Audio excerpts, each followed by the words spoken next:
This video will cover a brief overview of dispersion as a relationship of permittivity and permeability of a material in relation to its frequency.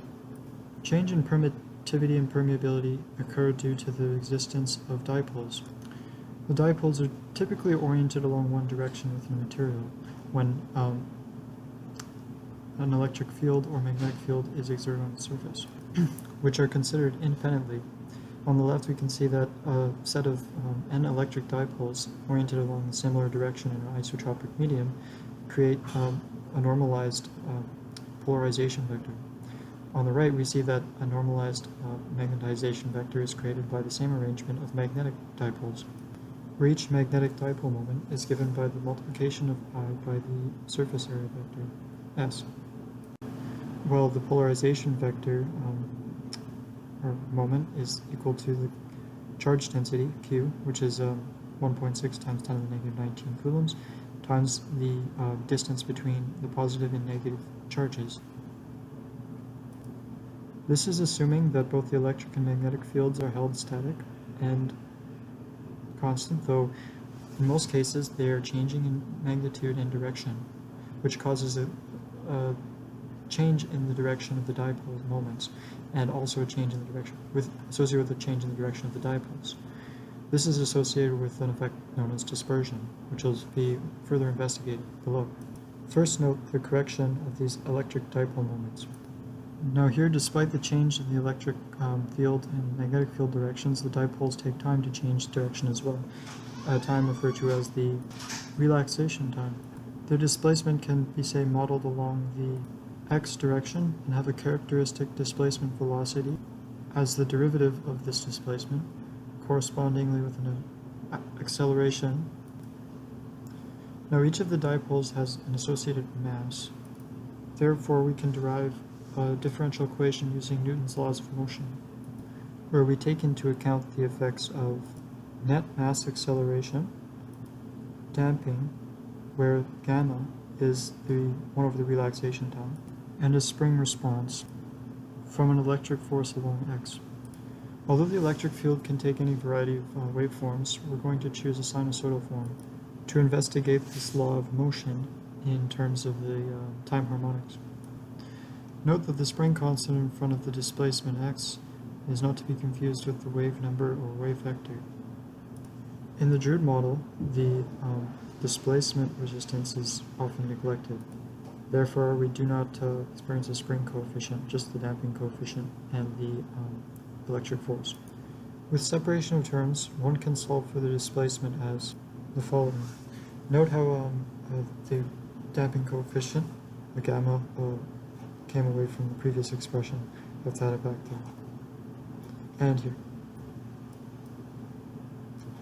Now, we're going to consider what happens when we extrapolate the material former, like as we had done previously for the case of the spatially averaged dipole moments.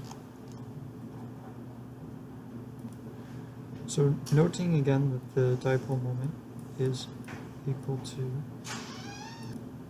the charge multiplied by the displacement vector, multiplying this by the volumetric density of the polarization moments or dipole moments, we observe the following expression is derived. Now, although we've derived this for a single dimension x, we can also extend it to 3 dimensions, in which case it would be a general expression with the electric field vector and these isotropic properties of the medium being the same, similar on all directions in an isotropic material. A question you may be asking now is, how is the polarization vector related to the electric field? The definition of the polarization vector to the electric field is as follows. Substituting this expression into the previous equation, we can find out the relationship for permittivity with the change in frequency. And the electric field cancels on both sides of this expression, which reveals the following, where we see that the relative permittivity is dependent on frequency, or is a function of frequency. We also note this term on the right-hand side of the equation, which is simply the plasma frequency, a numerical coefficient. or rather the plasma frequency squared, where this plasma frequency is equal to the following: elementary electrical charge multiplied by the square root of the volumetric density of your electric dipoles divided by their each of their mass multiplied by the permittivity of free space. The final expression for the model being 1 minus the plasma frequency squared divided by the frequency multiplied by frequency minus J damping coefficient multiplied by 1. Now if we were to multiply by the conjugate from the numerator and denominator, we can separate this into real and imaginary components. Although the more common form is to divide the numerator and denominator of the imaginary term by gamma squared. This is our final expression for the permittivity or dispersion model, drude-Lorentz model, for either a dielectric or a metal. Typically, in dielectrics, the relaxation time can be very high, so it's not always, the drude-Lorentz model is often shown as not being a very good model for dielectrics. However, when we consider metals, the relaxation time is very, very, very small. In fact, the relaxation time can be on the order of femtoseconds. That's right, the relaxation time is 1 times 10 to the negative 15 seconds, or approximately. This is for metals such as silver, which transmit radiation of like a very short wavelength in the nanometer range. This is what gives metals their luster at optical frequencies. Therefore, the drude model for silver can be approximated at. Now, this is a very useful model for dielectrics. Metals, but not so much dielectrics. Also note that the imaginary or lossy component has disappeared due to the very small relaxation time, causing a large damping coefficient, which caused that term to go to 0. Now, a mistake was made earlier in this derivation for the particular damping coefficient. The damping coefficient itself is actually equal to this time constant, which is actually the mean free time between collisions, or due to ions or interacting electrons and molecules under the drude model. So we'll correct that here as well, that the damping coefficient is actually equal to that mean free time in this particular derivation. A similar model can be derived for the drude-Lorentz permeability of a material. Recalling the magnetic dipole moment to be directed along the magnetic flux density vector, we see the following problem. Unlike the polarization dipole, we see that there is actually no magnetic monopoles that exist as a consequence of Gauss's law for magnetic fields. The consequence is that although it is fictitious to assume that such a monopole would exist, we can actually use it for practical means of deriving the drude model for permeability of a material. From this assumption, we can make the exact similar derivation to the drude-Lorentz model for electric permeability, or permittivity. So we have the same model, but what about this term here on the end? This is actually a forcing term. If we apply the Lorentz force around the current element, we can find this to be true. If we apply the right-hand rule with a differential current element and a magnetic field element, we'll find that although a majority of the magnetic field cancels along the radial direction, we see that there is a contribution along the axial direction, considering that the magnetic monopole could be a fictitious particle. Also, be careful to note that the magnetic field intensity is caused by an external source, and it's not a result of the current element itself. So again, applying the Fourier transform of this dynamic equation, we can model the drude-Lorentz. Here we achieve a similar expression for the displacement as modeled by the drude-Lorentz model for the electric permittivity.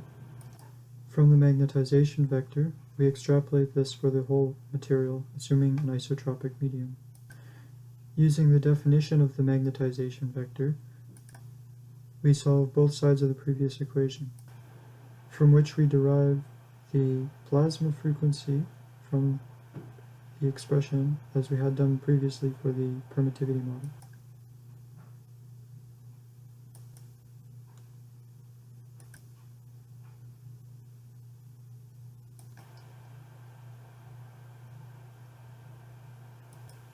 The last step to our derivation is to separate this into the real and imaginary components respectively. In a similar argument made to the electric permittivity model, we will observe that as the damping coefficient approaches 0, we obtain an magnetic permeability model for the drude Lorentz as the following. The final results of this derivation show that both the drude and electric permittivity and magnetic permeability models are exactly similar, except for the difference in the magnetic charge monopole and the electric permittivity and permeability. So we'll have different plasma frequencies in which these expressions use to represent the permittivity and permeabilities change with frequency. In typical metals such as silver, which is used in a number of imaging applications, we'll observe that there's both negative permittivity and permeability at certain frequencies. This allows us to artificially create a class of metamaterial. Typically, however, at optical frequencies, we observe silver as being a type of lustrous metal, and that is because the optical frequencies make it in the following range. Typically, it is observed, however, that generally at lower frequencies, this material can display metamaterial properties. As at lower frequencies, the negative term of this expression becomes much larger than 1. However, in most optical frequencies we see a metal, and it's within this range. It has to be less than 1 for both the permittivity and permeability, seeing as we have a subtracting term that's growing or shrinking. It's always less than 1. To finish with this discussion of the drude Lorentz model for metals, we'll consider adding these properties to a FDTD simulator for one dimension.